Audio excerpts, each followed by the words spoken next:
Alimentar seu corpo é mais que comer, é uma experiência. Por isso, no Bangu você encontra o carinho de quem cozinha como se fosse para a sua família. Conheça o Bangu Pub e Restaurante, uma experiência especial. Sabor Bangu, cozinhando com carinho. Sarau Digital, com Ana Pregardier e Miguel Brambila.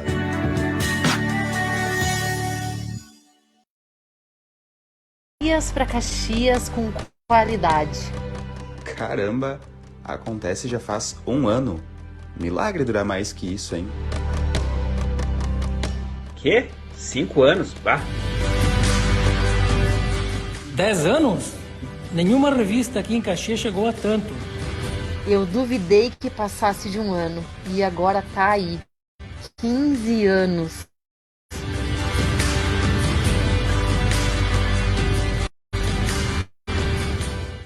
Para nós da Acontece, não é a primeira impressão que fica, mas o compromisso de um trabalho sério e com qualidade. O que fica é a história que contamos junto com nossos apoiadores e que mensalmente levamos até nossos leitores nas mais de 200 edições. Revista Acontece Sul, há 20 anos, a melhor impressão com conteúdo.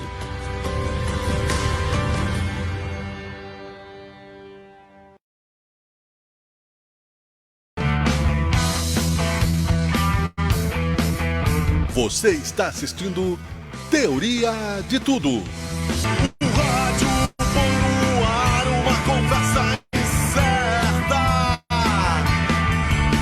Eu leio pelos muros uma coisa concreta.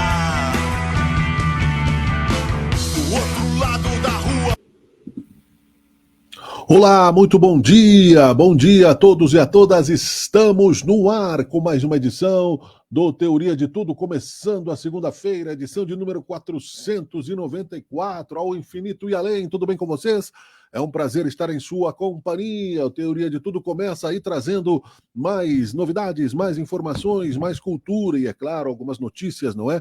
Que são sempre importantes no nosso dia a dia. Em Busca da Razão Perdida, edição de número 494 em Omni Channel, no YouTube, no Instagram, no Facebook, na TV Caxias, canal 14 da NET, ao infinito e além, com apoio de EAD Unicesumar, Top Down Informática, Revista Acontece Sul, TV Caxias, canal 14 da NET, a Academia Motivida, muito legal, Rodrigo Brustolin também, e também, é claro, bar e restaurante, o pub Bangu, super legal, você viu aí uma experiência caseira, hashtag Sabor Bangu, CPR, Rodas e Pneus Agrícola Juriti, muita gente boa conosco aqui no Teoria de Tudo.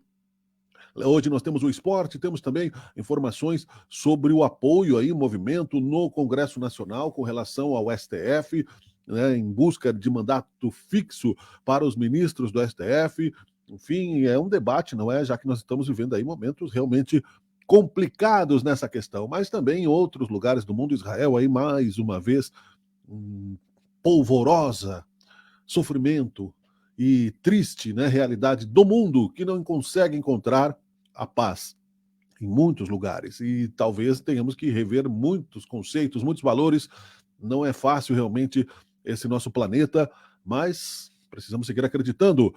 Vamos às manchetes que marcam nesta segunda-feira, dia 9 de outubro de 2023, 9 horas 14 minutos ao vivo, 14 graus é a temperatura. Você que estiver em Omni Channel, em outros canais, dê um F5 aí no seu relógio. Guerra entre Israel e Hamas entra no terceiro dia com mais de 1.200 mortos. 3 dias apenas, hein? Só 3 dias. É o segundo estopim de guerra, né? Já temos a guerra da Ucrânia. Israel afirma que retomou o controle das áreas ao redor da faixa de Gaza após ataque do Hamas. Operação Verba Extra investiga irregularidades em obras em escolas da Rede Municipal do Ensino de Porto Alegre. Verba Extra, né? Sempre tem aquela malandragem. Prêmio Nobel de Economia concedido à norte-americana Cláudia Goldin. Tribunal Superior Eleitoral inicia julgamento de Bolsonaro e Lula nesta terça-feira. Governo anuncia operação para resgatar brasileiros em Israel. Gaúcho está entre os brasileiros desaparecidos no conflito entre Israel e Hamas. Rio Grande do Sul registra 16 trechos de rodovias com bloqueios totais ou parciais, e a previsão é que o tempo seque um pouco, mas ainda está chovendo, ainda estão subindo os rios. Vamos em frente. Ex-presidente da FIFA diz que Copa do Mundo em 6 países é um absurdo. Seleção brasileira masculina de vôlei garante vaga nas Olimpíadas de 2024. Que legal, né? Foi difícil, mas deu certo.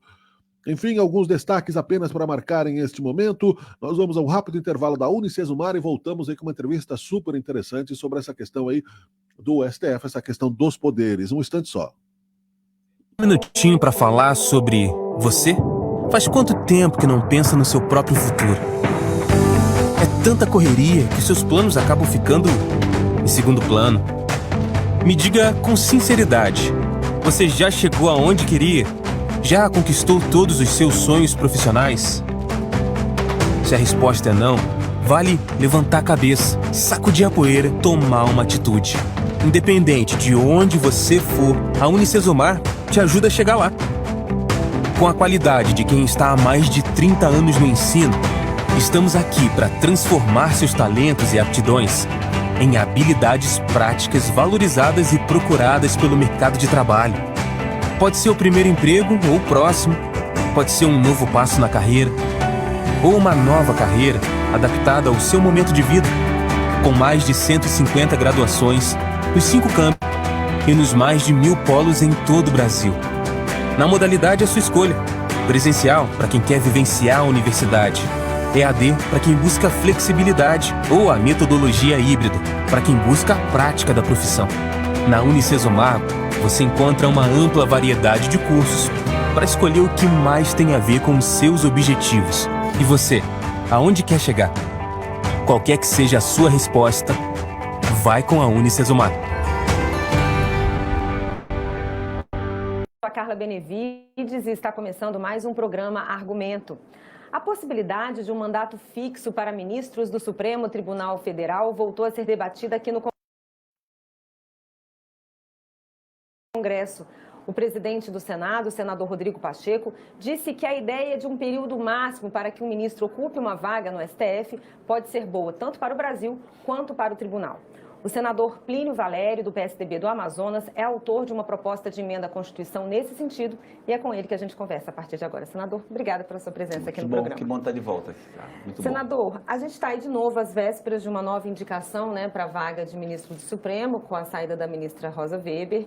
E mais uma vez esse assunto volta ao centro dos debates. Agora, com essa declaração do presidente Rodrigo Pacheco, o senhor acha que essa proposta ganha mais força? Eu creio que sim. Primeiro porque o presidente Lula vai indicar o segundo que tem direito. A partir daí ele perde aquele interesse de 75 anos. E segundo porque a força do presidente do Congresso Nacional, do Senado, Rodrigo, dando essa declaração, aí sim a gente atinge uma firmeza e a PEC dessa vez vai pegar vento sim. Vão aparecer outras PECs, outras propostas, mas a nossa é o ponto de partida. Desde 2019. Desde 2019 que a gente apresentou, e ela é um ponto de partida. Fixa em 8 anos, algumas regras pequenas, e certamente na discussão outras ideias virão. Algumas sensatas, outras absurdas. E a gente vai tentar evitar as absurdas. Agora a gente quer saber quais seriam essas ideias sensatas e quais seriam as absurdas. Eu acho que as absurdas seriam você, por exemplo, querer que até os 70 anos o ministro possa ser nomeado. Ele vai passar só 5. Que aumentar uma idade muito elevada para 50 anos. Esse tipo de coisa, que a OAB tenha direito a uma vaga, que o Ministério Público tenha direito a outra. Isso não vai ser acatado. O que a gente trabalha muito é no tempo que se dá para o presidente nomear, indicar, para o Senado sabatinar e para o presidente publicar. Isso a gente já tem nessa regra. Os outros a gente vai ter que ouvir. Então vamos por partes. A sua PEC, ela prevê 8 anos, mandato fixo sem recondução. Sem recondução. E 30 dias vagou o cargo para o presidente indicar. Sim. E 60 dias, no máximo, para o Senado sabatinar. E mais 30 para o presidente, o presidente sancionar e publicar. Se você ver o episódio do André Mendonça, o ministro André Mendonça passou mais de 6 meses, 8 meses. Então a gente não quer que isso aconteça de novo, quer evitar. A PEC visa isso, simples, o presidente tem a prerrogativa de indicar.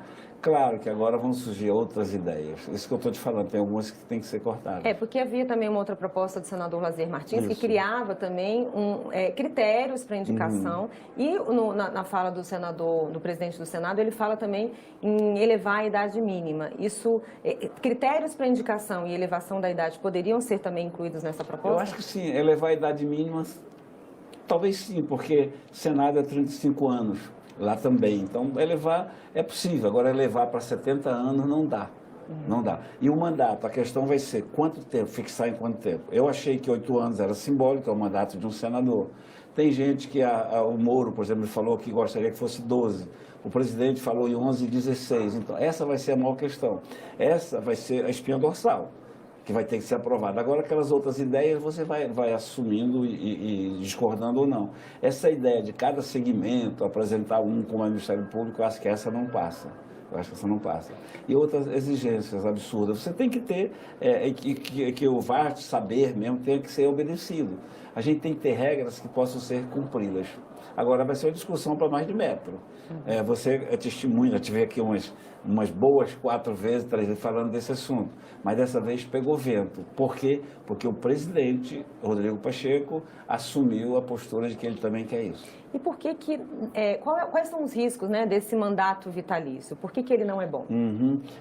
Na minha concepção, e muita gente concorda com isso, o que me fez apresentar essa PEC, um mandato vitalício, aquele mandato, teve um que subiu 43 anos, vai ficar lá o tempo todo. Quando ele tem até 75 anos para sair, ele já está inimputável, ele já fez sua vida fora do país, ele já fez o que tinha que fazer, as bobagens que tinha que fazer, e não vai dar satisfação a ninguém, nunca. Esse mandato vitalício longo, prolongado, nós somos seres humanos, eles são juízes. Acaba envaidecendo alguns, dando sensação de poder a outros, de poder ilimitado. E você sabendo que só tem 8 anos de mandato, nós temos 8 anos sabendo que vamos para a eleição. Então a gente tem que estar pronto, atender o nosso eleitor que nos mandou aqui. Esse pessoal não acaba nem atendendo a quem os indicou, porque eles vão ficar até os 75. O mandato longo é prejudicial, sim. Ele fica cometendo os mesmos erros até os 75 anos. E hoje eles se sentem, alguns deles se sentem semideuses, porque podem fazer tudo, porque usurparam a nossa prerrogativa de legislar. Então eles estão fazendo muita coisa absurdamente, muito além da Constituição brasileira. O senhor acha que esses problemas, né, essa insatisfação de parte dos senadores em relação à postura do STF em algumas matérias específicas, pode ainda também aumentar essa força em relação a essa proposta? Graças a Deus está aumentando a força por isso mesmo. O Supremo vinha usurpando, legislando, era uma lei aqui, outra lei ali. De repente o Supremo resolve ao mesmo tempo legislar sobre aborto, que é uma questão decidida. Já está decidido, é crime, está criminalizado, exceções em alguns casos. Entorpecente, maconha, que está, inclusive, no Código Criminal. Decidir também sobre marco temporal e legislar sobre volta do imposto sindical, ou seja, tudo ao mesmo tempo, como quem diz, nós estamos legislando de verdade, nós temos uma pauta legislativa, e essa pauta é nossa. O eleitor nos elegeu para que nós tratássemos das leis, para que nós não julgássemos a Constituição, colocássemos leis na Constituição. E os ministros que foram alavancados para julgar a Constituição e interpretar, estão achando que podem legislar. Eles não podem legislar. Quando eles legislam, eles estão usurpando, penetrando, invadindo um outro poder que é igual ao poder que eles têm. O senhor apresentou essa PEC em 2019. Queria saber por que ela até hoje não caminhou como o senhor esperava que ela pudesse ter caminhado. Carla, no sistema presidencial, seja no Itapipoca, no Vasco, no Flamengo, quem manda é o presidente. Ele é que bota em pauta o que quer. O regimento diz que não, que é o colegiado de líderes, mas o presidente acaba, são muitas coisas que na pauta ele escolhe. Então, naquele momento, a pauta não é conveniente para o presidente. O assunto não repercute diante dos pares, no plenário, porque muitos não querem, pensam que é hostilizar, a mídia diz que é hostilização Supremo, a mídia diz que é retaliação Supremo, e não é, tanto é que é de 2019. Então, o assunto acaba ficando morno. Quando vem indicação de um novo ministro, ele vem à baila, e dessa vez veio muito mais, porque agora vai realmente pegar vento e nós vamos levar em frente isso. Essa insatisfação com a Corte, né, com a Corte Suprema, com os ministros, ela já tem algum tempo, mas até que ponto também o Senado tem a sua parcela de culpa, de responsabilidade, porque a sabatina acontece aqui, né? Isso. Culpado na sabatina, que você acaba não reprovando, não existe isso, mas se culpa cabe ao Senado, a maior é de demorar a decidir. O marco temporal veio da Câmara já tem meses. Se a gente tivesse votado na semana seguinte, o Supremo não teria nem votado mais. Ou se tivesse, estaria declarando guerra a gente. Então a nossa demora tem colaborado para isso, é a culpa do Senado. Alguns senadores carregam culpa também, porque eles perdem votação aqui no Senado e correm para os braços do Moraes e do Barroso, pedindo que refaça, porque é constitucional, é tudo que eles querem. Ora, se o próprio senador está pedindo que eu decida, eu vou decidir. Falta alguns ministros do Supremo o senso de humildade, porque eles têm de humildade e de responsabilidade, de atribuições de tarefa, porque uma questão legislativa não diz respeito a eles. Quando eles assumem decidir essa questão, eles estão usurpando, estão invadindo. Ora, o senador procura o colo do ministro, o ministro vai dizer, não, o colo não serve porque isso aqui é interna corpus, sei lá com vocês, eu não vou meter. E eles têm se metido em tudo eles têm decidido. No Covid, decidiram para qual município a vacina iria e qual a quantidade de vacina, o que é um absurdo, isso é do Executivo. Os senhores pretendem ouvir integrantes do Supremo na hora de votar, de discutir essa matéria? Se dependesse de mim, não. Mas não depende de mim, depende do presidente. Eu não tenho mais que ouvir os ministros. Os ministros é que têm que nos ouvir. Eles é que estão exorbitando. A gente tem que ouvir as críticas. Vocês não estão cumprindo o papel de vocês. Crítica. A gente vai ouvir. Agora, consultar como eles querem, não. Já foi feito isso com a lei agora, que vai estar para ser votada, está meio gavetada, a lei do impeachment. Mudaram para pior, blindaram os ministros. E a gente não pode cometer esse erro. Então, não tenho, se dependesse de mim, eu, por exemplo, não tenho que ouvir ministro nenhum sobre isso. Legislar é meu papel, é minha missão. Como eles não têm que me ouvir na hora de julgar?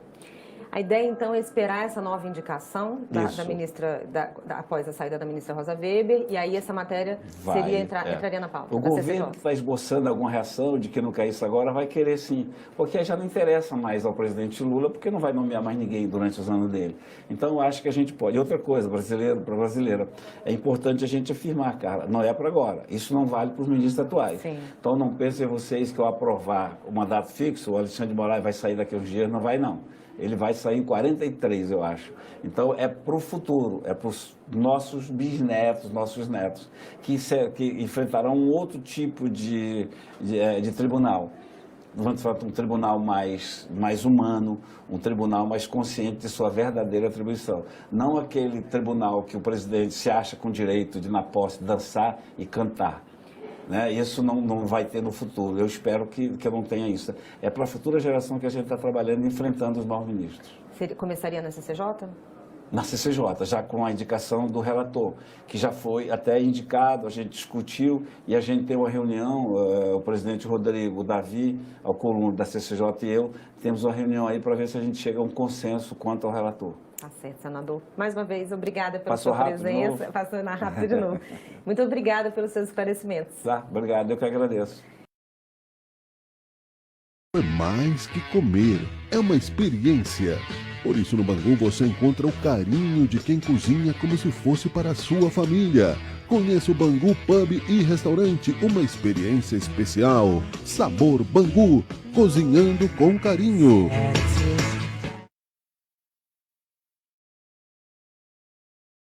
Sarau Digital, com Ana Pregardier e Miguel Brambila.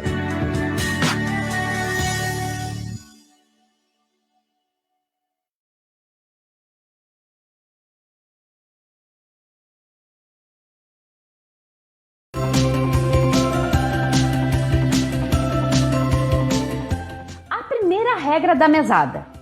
A primeira regra é: nunca dê um valor maior do que a criança sabe contar. Porque não adianta, gente. Se ela não sabe, se ela só sabe contar até 10, não adianta você dar R$50, porque ela só consegue alcançar o raciocínio até 10. Então, siga essa primeira regra.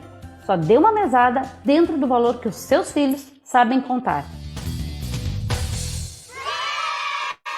Crianças gostando de planejamento financeiro? Sim, gente, é possível. E aqui, ó, o livro A Flor que Dançava, a história do planejamento financeiro de uma criança, é um livro de educação financeira, onde as crianças vão viver uma aventura, uma história da Daniela, que ela quer muito realizar um sonho, e a partir desta aventura, eles aprendem essa jornada de como se organizar para atingir este objetivo. Ele é um livro que foi todo desenvolvido a partir do método lúdico vivencial de formação de hábitos e pensado para que cada página, cada parte da história cause impacto e ajude a criança a entrar para dentro dessa história, entrar no livro, aprendendo e vivendo junto com a personagem o que ela está vivendo. E é a partir daí que ela vai criando aqui, ó, a forma de entender como resolver esses problemas.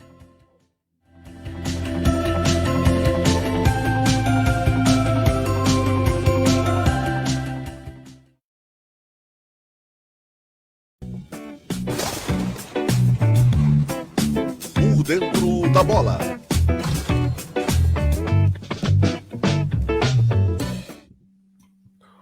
Olá, olá, olá! Estamos no ar com o quadro Por Dentro da Bola. Por Dentro da Bola que está na boca do gol, na entrada do túnel, no VAR, onde quer que nós estejamos, sem ar também, em muitos momentos. Começando aqui mais um dos tradicionais quadros do Teoria de Tudo, da programação de Sabe Caxias e também, é claro, aqui de Sabe Caxias News, ao vivo para você, sempre no final da noite de domingo e também na segunda-feira pela manhã. Nossa pauta especializada de hoje, com ele, o pesquisador, o narrador, o homem que gosta das análises esportivas do futebol, Joselito Santos, que vai falar da dupla Grenal, vai falar da dupla Caju, vai falar do São José. Já trago ele imediatamente para a tela aqui. Bom dia, boa tarde, boa noite, Joselito. Bom dia, boa tarde, boa noite, Miguel Brambila. Bom dia, boa tarde, boa noite aos internautas e também aos telespectadores do Canal 14. Muito bem, não é com o deprê de final de domingo, começando a segunda-feira, vamos lá. Acordadíssimo dessa vez, né? Porque, enfim, né? Podia virar meme a outra edição que a minha mãe disse que eu estava cochilando no programa, tão exausto que eu estava, né? Mas não estava, não. Estava aqui só cuidando aqui das. Sabe que caranguejo que dorme aonde a leva, né? Não dá. Faz parte. É que era muito tarde mesmo. O Internacional não te ajudou muito, foi muito tarde. Todo tempo, né? Vou confessar aqui hoje, né? Ainda bem, nem vi, nem sofri, porque não valia a pena, né? É o que eu digo sempre, assim, a gente adora o futebol e tal, mas eles ganham milhões aí, então o torcedor que briga, na verdade, é burro, pode torcer, sofrer, é paixão, mas brigar por causa de futebol, aí já age um pouco de idiotice. As pessoas brigam por política, então se brigar por futebol também, né, fica na mesma coisa. Quando a gente vai brigar por pessoas, brigar por seres humanos, a gente se torna burro, porque não vale a pena. Não vale a pena. As pessoas brigam por quinquilharias de heranças, migalhas dormidas de cada pão, aí brigam por causa de sapatos e bolsas e heranças de nada, que não vale nada, né? As pessoas brigam. É verdade. Bom, mas é isso aí, quem tá brigando mesmo é o Juventude, mas brigando para subir, né? Pra ser campeão, vamos lá, Ju. O Juventude tá brigando ali, não só para subir, mas quem sabe, né, beliscar o título aí, porque os times estão começando a dar aquela cambalhadinha, o próprio Vitória, que é o líder, perdeu nessa rodada, então isso foi bem bom pro Juventude. Isso explica o meu comportamento do último programa também, são todos com 38 rodadas, né, já chego, eu sou igual ao Nenê, um pouquinho mais velho, eu sou 10 anos mais velho que o Nenê, então é natural, né, que eu esteja no departamento do sono. Desculpa, não interrompi uma besteira, né? Acordado. Acho que tu me prefere com sono, né, José? Não, tá tudo certo. Eu prefiro estar acordado, sinceramente. Eu me sinto menos sozinho, tá tudo certo. Mas falei isso, é claro, contextualizando, e depois a gente vai falar da tabela, mas o jogo do Juventude não foi bom, tá? O Juventude conseguiu um empate, conquistou um empate no finalzinho, gol do Matheus Vargas, um gol muito bonito do Matheus Vargas, mas o desempenho do Sport Clube Juventude não foi bom. E aí, é claro, a gente vai entrar naquela seara, é uma viagem desgastante, é uma viagem longa, a temperatura era de 36 graus, com sensação térmica de 39 graus, tem todas essas questões que, sim, tem que ser colocadas num pote ali, vamos dizer, numa contextualização, mas o Juventude, na minha opinião, ele poderia ter jogado um pouquinho mais. Não conseguiu jogar, o Juventude não fez uma boa partida, mas o Thiago Carpini, claro, também não fez, vamos dizer assim, algumas alterações também não foram bem, não foi uma tarde muito feliz para o Juventude, eu acho que o resultado foi mais importante do que propriamente o contexto do jogo do Juventude. O que importou mesmo, né? Foi esse um ponto, claro, concordo. E dentro daquela nossa ideia, se analisarmos, o Carpini fez isso desde o começo. 3 ou 4 vitórias, um empate, uma derrota. Aí volta, empata, 3 ou 4 vitórias, um empate, uma derrota. Ele tem uma linha regular, assim, que não são muitas derrotas, são mais vitórias, menos empates e menos derrotas, né? Que é mais ou menos, se observarmos no passado aí dessa trajetória que mantém o Juventude muito bem, graças ao esforço, né, da equipe, é mais ou menos isso, José. Até dentro disso que tu tá falando, olhando aqui a tabela, nos últimos 5 jogos, o Juventude tem 1 empate, 3 vitórias e uma derrota. Então vai exatamente ao encontro do que tu acabou de falar. 1 empate, 3 vitórias e uma derrota. E assim vai. Oi? Sim, hoje eu tô acordado, eu consigo lembrar. Tá bom.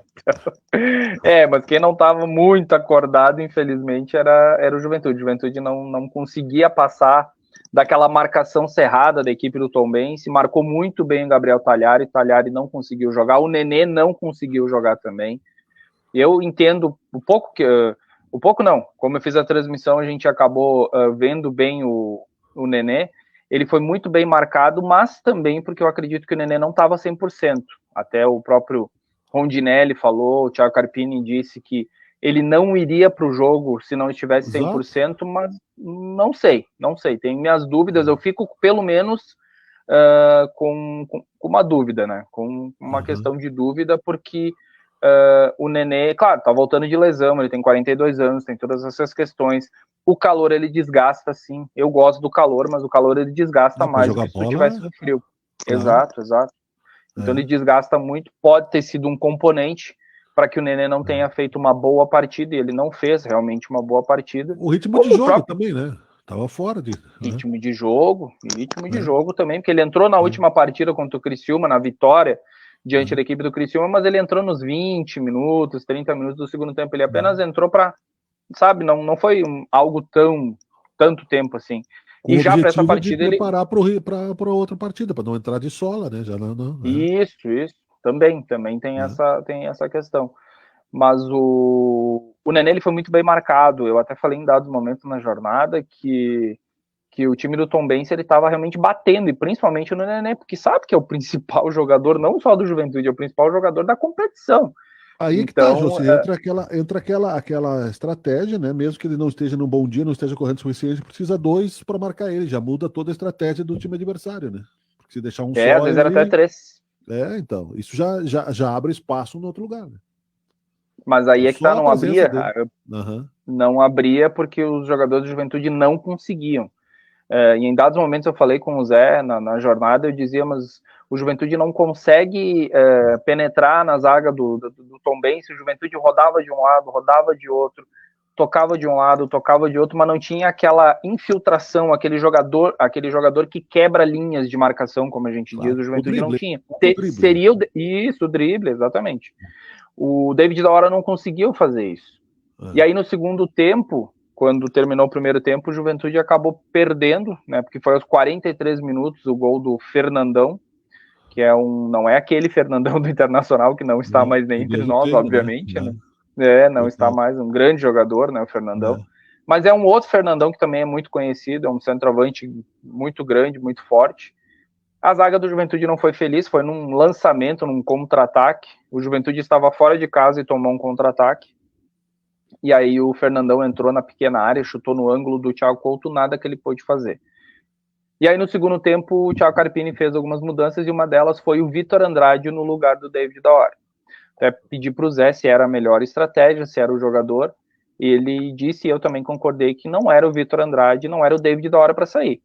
Poderia ter tirado daqui a pouco algum volante e ter colocado o Juan junto com o David da Hora. De um lado o Juan e de um lado o David da Hora, para encostar um pouquinho mais próximo ali do Gabriel Talhari. O Gabriel Talhari estava muito isolado ali na frente, porque o centroavante ele depende de uma aproximação. Como o Nenê não estava conseguindo, poderia ter os lados, Alan Ruschel, o Reginaldo, ou os dois extremos, que seria o Juan de um lado e o David da Hora de outro.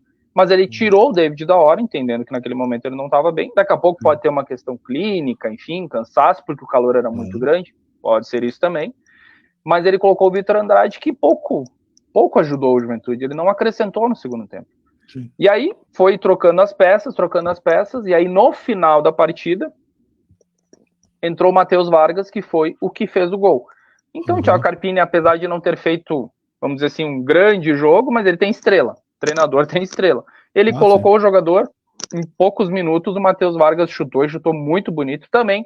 E um dado interessante, o Juventude levou um gol aos 43 do primeiro e fez um gol aos 43 do segundo. Eu acho que não vai acontecer isso tão cedo, porque foi exatamente no mesmo minuto que o Juventude fez, e a equipe do Tombense também fez, terminou 1-1, e o Juventude segue como vice-líder, agora torce, depois eu vou falar, mas torce contra a equipe do Sport, que se o Sport vencer o Ponte Preta, aí o Juventude cai para terceiro, mas não sai do G4, é isso que importa. O Juventude tem que pensar no acesso e tá cada vez mais próximo.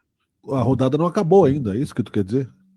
Isso, falta o Sport jogar contra a equipe da Ponte Preta. Quando? Amanhã? Segunda? Hoje? Amanhã. Tá. Amanhã. No caso, nesta segunda. Amanhã, para quem está vendo hoje, quem está vendo segunda, é na segunda mesmo. Deixa eu só confirmar aqui.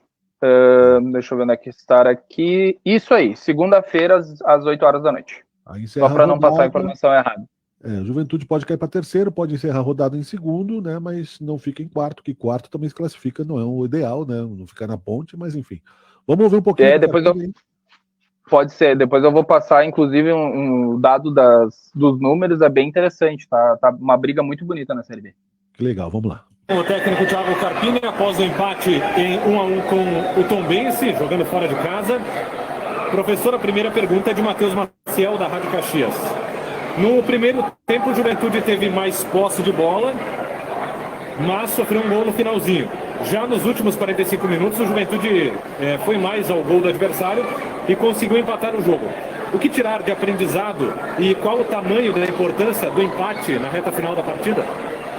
Bom, acho que em relação ao empate eu poderia pontuar diversas situações para valorizar o ponto conquistado, né? A logística, a temperatura, a sequência de invencibilidade, são 4 jogos sem derrota numa reta final de uma Série B tão acirrada, tão afunilada, de 12 pontos disputados. O Juventude conseguiu fazer 10, então isso é muito bom. A gente vai enfrentar um adversário, a Tombense, que eu falei isso anteriormente na coletiva pré-jogo, que não condiz com a posição da tabela, o que a equipe joga, a capacidade individual dos atletas. Então, para nós, valeu muito valorizar, mas serve também de aprendizado da gente ser um pouco mais efetivo. Nós tivemos uma posse de bola no primeiro tempo, mas com muitos erros. A nossa iniciativa de jogo foi ruim.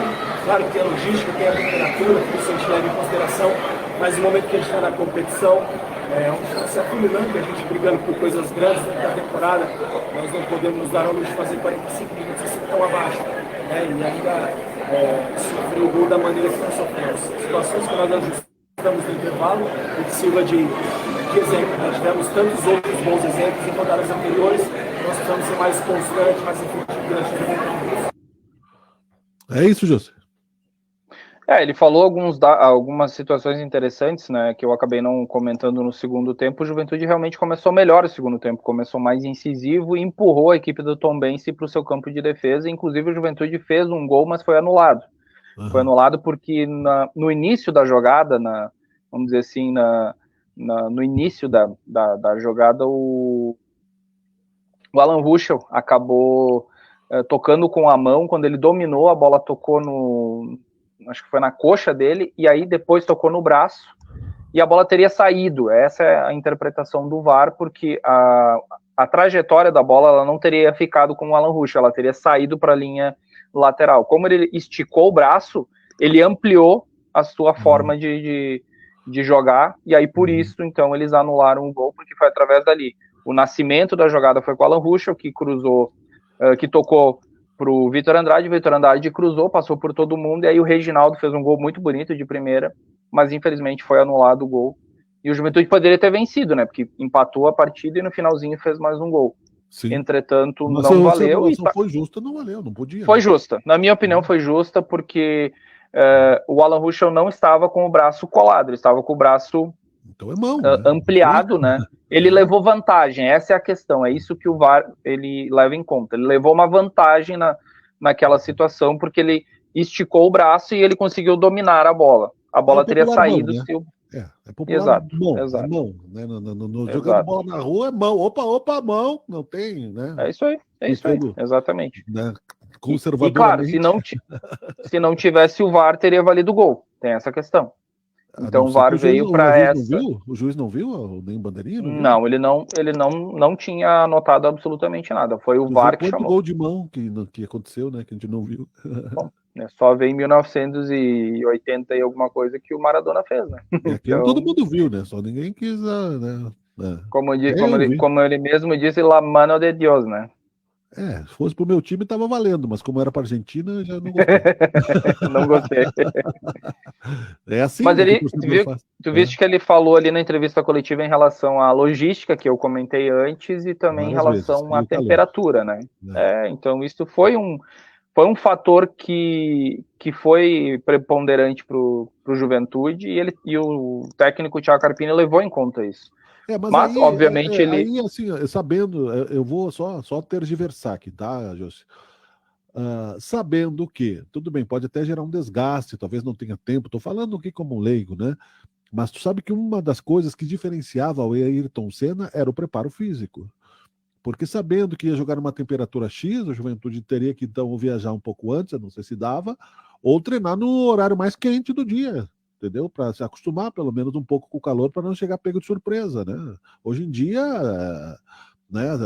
existem possibilidades diversas. É claro que não é ainda um jogo de vida ou morte, tem questão de desgaste, campeonato muito corrido e tal. Então, não dá nem para criticar, né?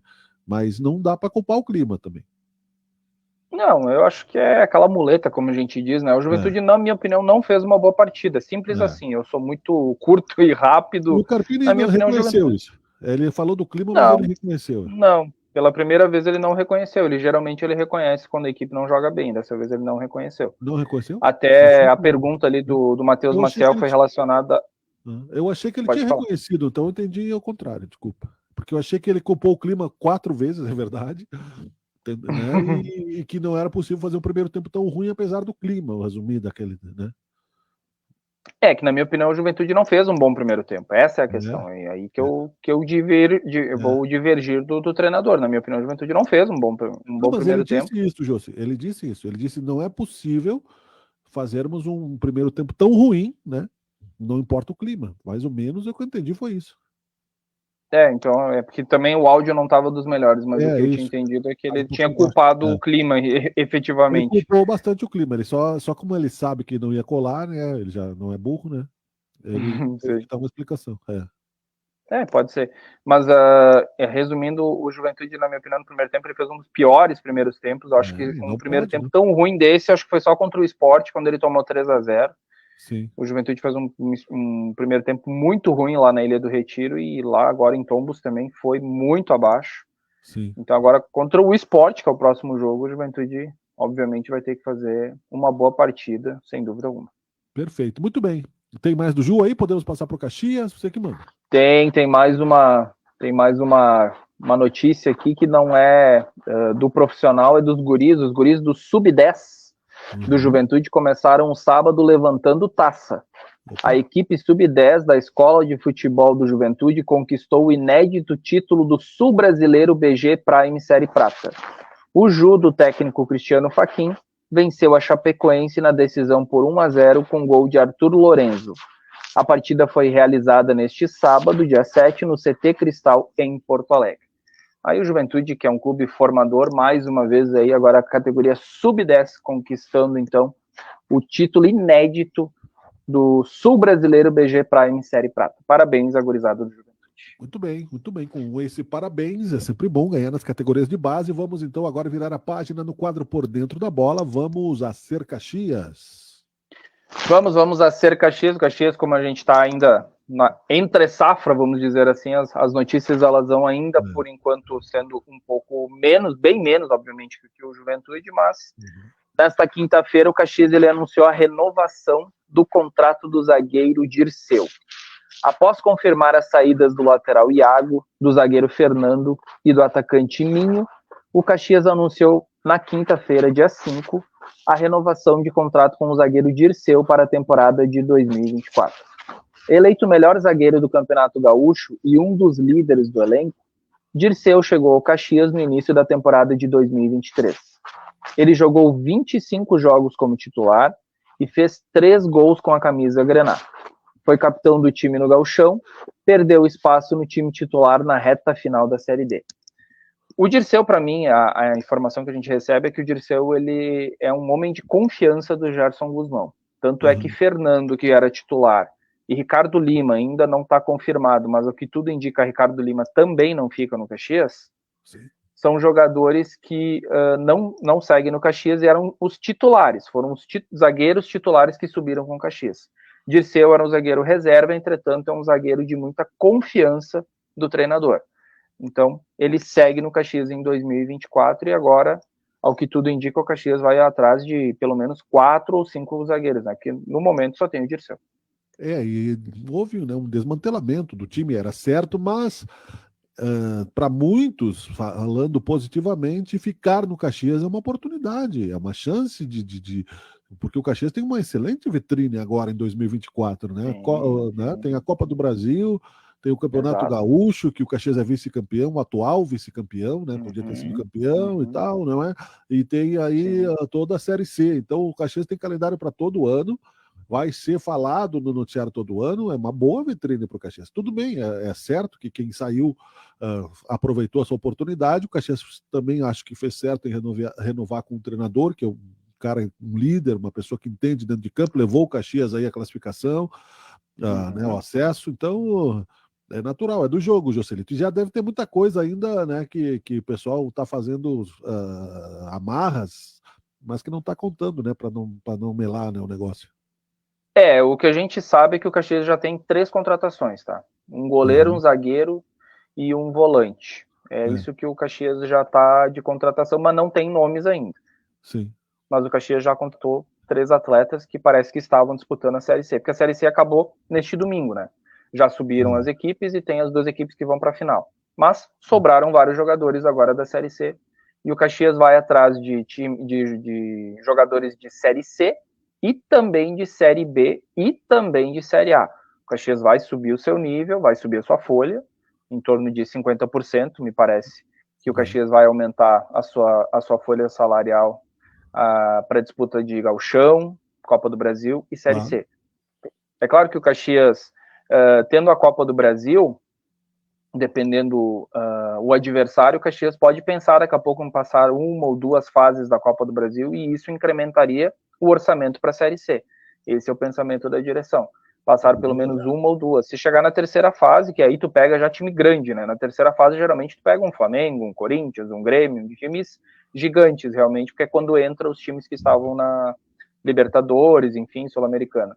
Mas antes tu pega times que estão mais acessíveis. Então o Caxias entende que nesse próximo ano pode passar pelo menos 1 ou 2 fases. Isso seria importante para o caixa. A gente está falando aqui, né, Miguel, reiteradamente, claro. O Caxias está buscando o caixa, não está mais falando em dívida. Isso é muito importante.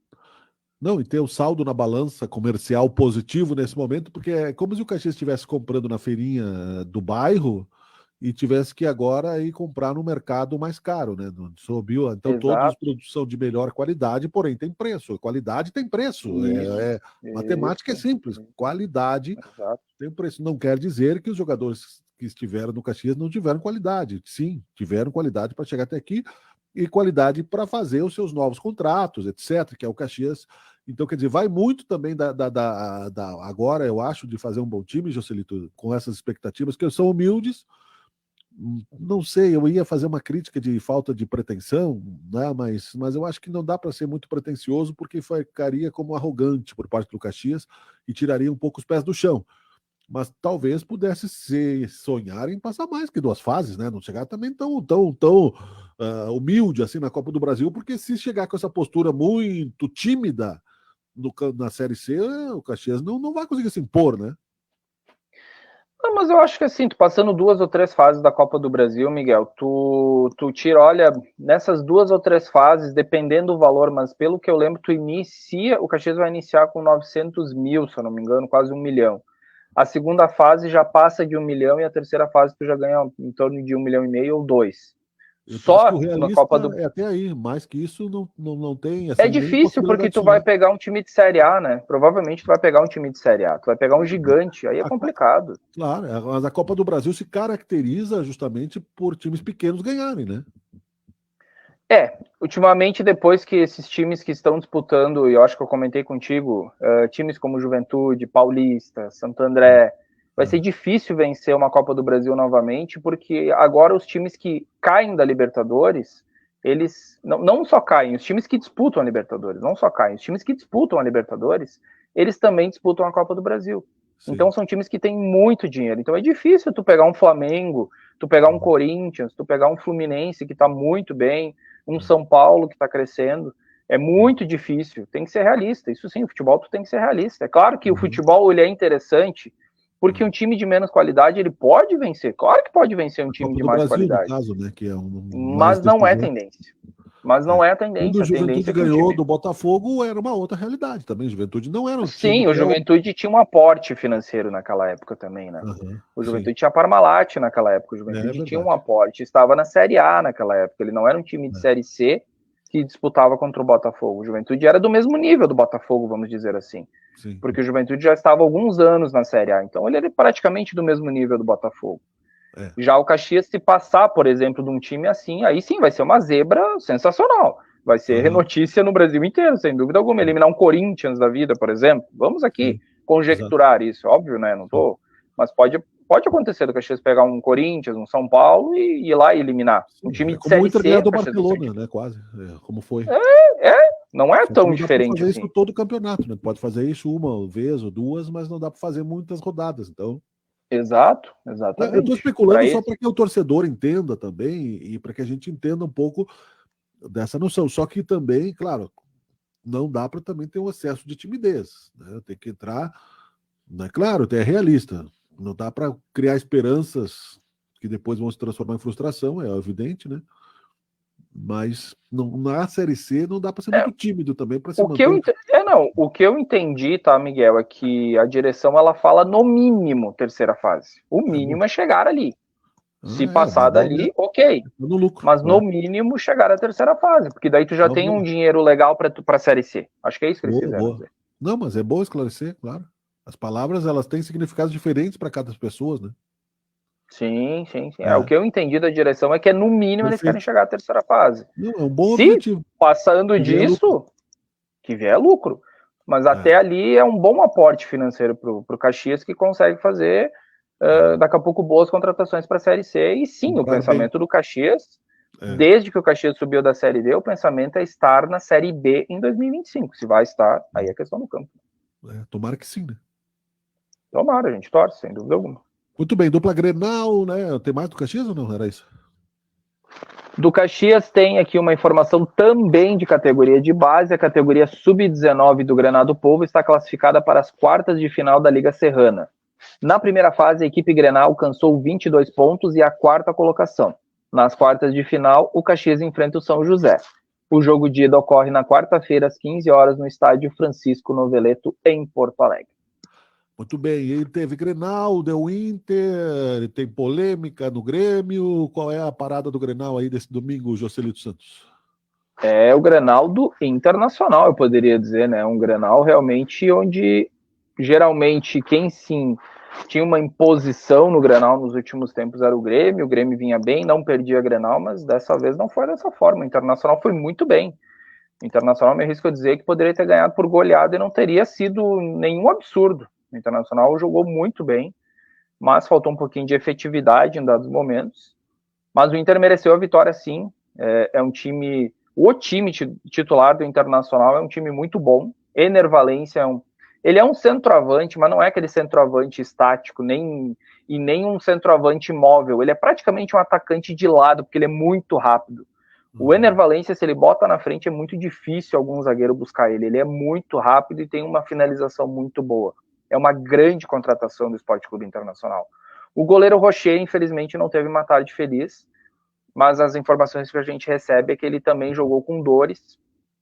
Parece que ele quebrou, não sei se quebrou uma costela, acho que não quebrou, porque senão ele não conseguiria jogar, mas ele teve uma fratura na costela por conta do jogo do Fluminense. E, de fato, os 2 gols que ele caiu, ele não caiu com firmeza, deu para ver que ele estava com aquela insegurança. Até um certo... ele não deve... Opa! Eles chamam de fissura, né? Ou uma rachadura. Eu acho que sim, porque se quebrar a costela, ele não ia estar jogando. Acredito eu, né? Possível. Não sei, eu nunca quebrei uma costela, mas penso eu que não tem como, né, Miguel? Ou se tu quebra a costela, tu pode furar um pulmão, alguma coisa, não? Eu acho que sim. Mas se ela fica, se ela descola uma pele, ela dói muito. Eu acredito que foi isso. E aí ele estava inseguro, porque os 2 gols não são gols que o Rocher toma geralmente. Não são gols que ele toma. Mas acabou tomando. É um goleiro de alta qualidade, uma das melhores contratações do Sport Clube Internacional. E para mim, o melhor jogador, assim, em questão de meia de ligação, não só do Internacional, mas do futebol brasileiro, chama-se Alan Patrick. É um jogador que me chamava a atenção desde a época do Santos. Foi para fora do país e veio para o Internacional, mas é um jogador extremamente diferenciado e ele fez o 3º gol. Então, esse foi o Grenal do Internacional. Foi o Grenal realmente com mais de 40 mil pessoas. Eu tinha até uma certa dúvida, eu confesso aqui para vocês, que eu tinha uma certa dúvida de que forma que a torcida do Internacional iria receber, mas o torcedor do Internacional, na minha opinião, fez o correto. Passou, não deu certo a Libertadores, vamos pro Brasileiro, vamos para cima. Era um Grenal, era um jogo importante. Grenal, né? Claro. É um jogo importante, tinha mais de 40 mil pessoas, foi muito bonito. Parabéns ao torcedor do Internacional que foi ao Beira-Rio. E também ajudou esse time que, com certeza, estava ferido, estava da mesma forma que o torcedor, os jogadores também sentiram a derrota diante do Fluminense, que era algo muito importante para o Internacional, a Libertadores. Porém, vida que segue, né? E agora o Internacional vai buscar voos maiores aí no Campeonato Brasileiro. Tem muito Campeonato Brasileiro. E eu posso dizer assim, o Internacional pode brigar sim ali entre os 10 primeiros tranquilamente, porque time tem. Se vai conseguir, a gente não sabe futebol dessa forma, mas time tem. É um amadurecimento, eu acho que aos poucos, porque não é tão simples assim chegar a uma semifinal de Libertadores. Eu acho que merece aí o respeito, né? Ou seja, não é que nem Copa do Mundo não tem aí 3º e 4º lugar, mas quando numa Copa do Mundo se chega ao 3º e 4º lugar é uma comemoração também, apesar de ser meio deprimente. Não é ser campeão, é 4 anos, essa é a validade. No futebol só se ganha dentro do campo. E era significativo, sim, esse Grenal para o Internacional. Então, Joselito, o que representa para os 2 clubes, né? Tanto para o Inter quanto para o Grêmio, o resultado de hoje da partida? Olha, Grenal, sempre se fala assim, o Grenal ele arruma a casa e ele esculhamba a casa, né? Para o Grêmio começou alguns probleminhas, inclusive internos, né? O Grêmio acabou perdendo, não fazendo uma boa partida e o seu treinador abandonou a entrevista coletiva. Simplesmente Renato Portaluppi perdeu a partida, não fez uma boa partida, não fez um bom desempenho. A equipe do Grêmio não jogou bem, foi totalmente dominado pela equipe do Internacional e simplesmente o seu treinador não foi à entrevista coletiva. Ele mandou o Alexandre Gomes, acho que é o seu auxiliar, não me recordo agora o nome certo, mas é o seu auxiliar técnico, para que ele desse entrevista coletiva, pois o mesmo estaria se direcionando ao Rio de Janeiro para um compromisso particular. Então aí também já começam alguns problemas lá do lado da arena, porque o Renato tem a mania de fazer o que ele quer e a hora que ele quer. Ele esquece que ele é um treinador, ele esquece que ele é um treinador, ele é um funcionário, e ele sim tem a obrigação de ser a pessoa que tinha que dar explicações após uma derrota. Ele que tem sempre a mania, vamos dizer assim, eu estou aqui com o meu grupo, eu fico com o meu grupo, mas ele não ficou com o grupo não, ele abandonou o grupo. Quando ganha é fácil falar, né? Depois quando perde, né? Eu falo muito isso do Tite, né? O Tite tá devendo isso aí, né? Vai achar que todo mundo esqueceu, vai querer voltar como ídolo no Flamengo, né? Como nós estávamos falando antes. Só que o Flamengo, ao mesmo tempo que ele consagra, ele tem fritado, né? No Flamengo as coisas estão sendo resolvidas no soco ultimamente. O Tite vai vir com aquela conversinha dele lá, que ficou devendo na Copa do Mundo, porque eu acho que faltou humildade para explicar. Ninguém cobrou que ele tivesse que ser campeão. Então, é isso que se faz no Brasil, né? Se ganham milhões, não explica nada para ninguém, não interessa, né? Uma arrogância. E aí, nós falamos de 2 categorias de base aqui que estão formando cidadãos, né? Tanto do Caxias quanto do Juventude. Todos os jovens atletas crescendo. Querem um futebol sério. Aí o cara chega lá numa Copa do Mundo, faz isso. Um jogador como o Renato, do nível do Renato, que poderia ser um treinador de seleção, é um bom treinador, é um atleta de ponta, foi um atleta de ponta, mas não deixa de ser um falastrão também. Sem dúvida alguma, né? O Renato, ele é um treinador de gestão, né? O Renato, ele gosta muito de gestão de grupo, só que dessa vez ele pisou na bola, né? Minha opinião, ele pisou na bola e todo mundo tá criticando ele, porque ele foi ao Rio de Janeiro e, tem uma questão particular, tem uma viagem, ok, o próprio presidente Alberto Guerra falou, eu não vou impedir o Renato de Entretanto, ele tem que cumprir com suas obrigações. Faz a entrevista coletiva, diz para o assessor de imprensa, ó, a entrevista coletiva vai ser uma pergunta por cada repórter e deu, porque eu tenho um compromisso. Pronto, ele já se livra do pepino. Ou também previamente, né? Porque, na verdade, se ele só avisou isso depois do jogo, é evidente que era uma fuga, né, das galinhas. Porque é muito simples. O que tu faz quando tu tem um compromisso e que tu vai ter que faltar ao trabalho? Tu avisa antes. Olha, meu querido, né, eu tenho um compromisso, eu não vou poder participar da coletiva devido ao horário do jogo. Não tem prorrogação, não tem pênalti. Sabe o horário que vai ser. Então já deixa avisada a imprensa que a coletiva vai ser com tal pessoa. Não tem mistério. Entendeu? Exatamente. É muito simples para explicar a vida, Jocelito. Só quando não existe uma pegou... intenção ou malandragem. Exatamente. Tu pegou um ponto bem importante. Se o Renato, de fato, ele tinha um compromisso, com certeza era anterior, não era um compromisso que ele recebeu agora no domingo de tarde. Ele já sabia desse compromisso. Então, ele deveria ter falado já com o assessor de imprensa e ter comunicado e dito, ó, o treinador, independente do resultado, vamos dizer assim, ganhando ou perdendo, ele não estará por conta de tal e tal situação. Ok, também se livra de um pepino, mas eu também digo que ele deveria ter feito, independente. Ó, nós vamos para a entrevista coletiva, ela vai ser mais curta porque eu tenho um compromisso. Simples, aí tu te livra do pepino. Agora ele abriu margem para todo mundo falar que ele é um irresponsável e que ele não foi para a entrevista coletiva, simplesmente. Mas se considerando o comportamento do Renato, que não é nem um pouco burro e é tremendamente calculista, ele deve estar pedindo reforço e fez isso para pressionar a direção. Nós perdemos porque não tem reforço. Está faltando reforço no clube, eu estou pedindo, a direção não me dá, querem resultado. Então tá, então pega esse troço aí, eu vou embora, pronto. Não me deu reforço, tudo bem. Né? É isso aí. Eu acho que também, eu tenho essa leitura também. Também. Não é? Porque o Grêmio foi um arremedo de time nesse domingo no Grenal. O Internacional foi para jogar um Grenal. E o Grêmio foi jogar um amistoso. Ele não foi jogar um Grenal. Eu acho assim, muita gente da torcida da imprensa de Porto Alegre disse que o Internacional venceu. Eu vi o Guerrinha na Rádio Gaúcha falando que, dependente do resultado do jogo, ganhando ou perdendo, o Internacional já entrava derrotado no Grenal. Não acho isso, mas era a opinião dele, ok? Sim. Tem que estar citando imprensa. É que o Guerrinha, ele é um jornalista identificado com o Internacional e ele estava falando dessa forma com o coração. Ali ele falou com o coração. Por causa do ano do Internacional e tal. Eu não concordo com ele, porque perder ou ganhar faz parte de um contexto do esporte. Tu não vai ganhar sempre, tu não vai perder sempre. Né? São ciclos, enfim.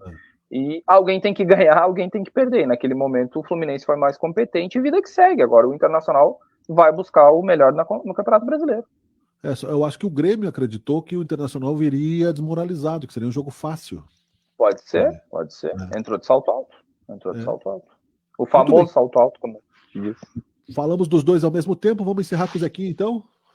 Vamos encerrar com o Zequinha, então. Na tarde deste domingo, Brusque e São José empataram em 0-0 no estádio Augusto Bauer.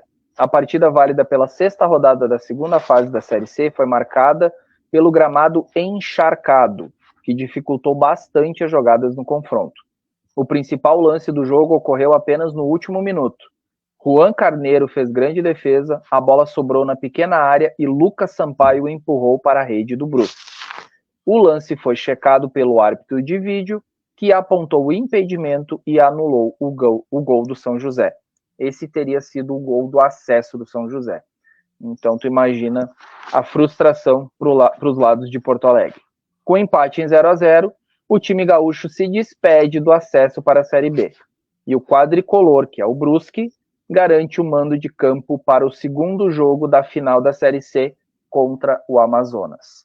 Então, os 4 times que subiram para a Série B, então, é o Brusque, no grupo do São José, Brusque e Operário que venceu a equipe do São Bernardo, e um fato bem curioso, o Operário e o São Bernardo, eles terminaram os dois com 7 pontos, em 6 jogos, 2 vitórias, 1 empate, 3 derrotas, 9 gols feitos, 6 gols marcados e 6 gols. Empate, o aniversário o critério foi gols feitos. A equipe do Operário fez 1 gol a mais, então por conta disso ele acabou se classificando para a Série B. E no outro grupo... Eu acho que não foi esse, eu acho que foi minha mãe mandou... Foi lá no... isso aí, nos antigos, né? E no outro grupo, quem se classificou para a Série B foi o Amazonas e o Paysandu. Então ficaram fora e vão jogar com o Caxias na Série C o ano que vem. O São Bernardo, São José, Volta Redonda e o Botafogo da Paraíba. Muito bem, obrigado, Joselito Santos, por mais um Por Dentro da Bola, recheado de informações. Só faltou nós dizermos a classificação da dupla Grenal no campeonato, que nós não falamos. Nem do Juventude, inclusive, nós não falamos, e eu vou aqui, então, para arrematar, vamos falar... Não acabou a rodada ainda, né? O Juventude está em segundo, mas pode cair para terceiro. Mas eu lembro que eu te falei que eu ia falar alguns números aqui que eu achava interessante. Por exemplo, o Juventude e o Sport Guarani tem 54 pontos. O Sport pode chegar a 57 com a vitória. O Atlético Goianiense tem 53, o Novo Horizontino 52 e o Criciúma 51. Para mim, é até aí que briga pelo acesso. Até o sétimo colocado com 51 pontos. O Vitória tem... bastante gente. A dupla Grenal, então, para fechar, o Grêmio com a derrota se manteve na terceira posição com 44 pontos, só que tem 44 Palmeiras e também o Flamengo. O Flamengo que acabou empatando com o Corinthians e o Palmeiras perdeu para o Santos. E se tivesse o Internacional dava uma distanciada, né? Pelo menos o Grêmio, se tivesse ganhado o Grenal, né? Melhorava um pouco. Ele teria ido a 47. 47. Em terceiro. Ficaria em segundo. Porque o Bragantino tá com 46 em segundo. Então tá 2 pontos do Grêmio. E o Internacional, com a vitória, subiu para a 12ª posição com 32 pontos. Para tu ter uma ideia, o Internacional tá com 32 e o quarto colocado tá com 44 no G4. Para o G6, aí o Internacional tá um pouquinho mais... Não tá tão perto, mas tem ainda chance. Para o G6 é 42 pontos hoje o Fortaleza. Mas tem muito campeonato. E os últimos colocados seriam Vasco, Goiás, Curitiba e América Mineiro. São 12 rodadas, 36 pontos a serem disputados. Isso aí. Bastante coisa. Muito bastante. O líder ainda é o Botafogo, né? Se mantém na... Venceu o Fluminense neste domingo por 2-0. Depois que o Bruno Lage acabou não colocando o principal atacante do Botafogo, que inclusive fez o gol na última partida. Hoje o Lúcio Flávio conseguiu mais uma boa vitória por 2-0 no Maracanã. E segue a passos largos para ser o campeão brasileiro, Botafogo. Muito bem, Joselito Santos, agora sim, obrigado. Até o próximo encontro. Até o próximo, um abraço e até mais. Valeu, tchau, tchau. Já voltamos. Fica aí por dentro da bola. Por dentro da bola.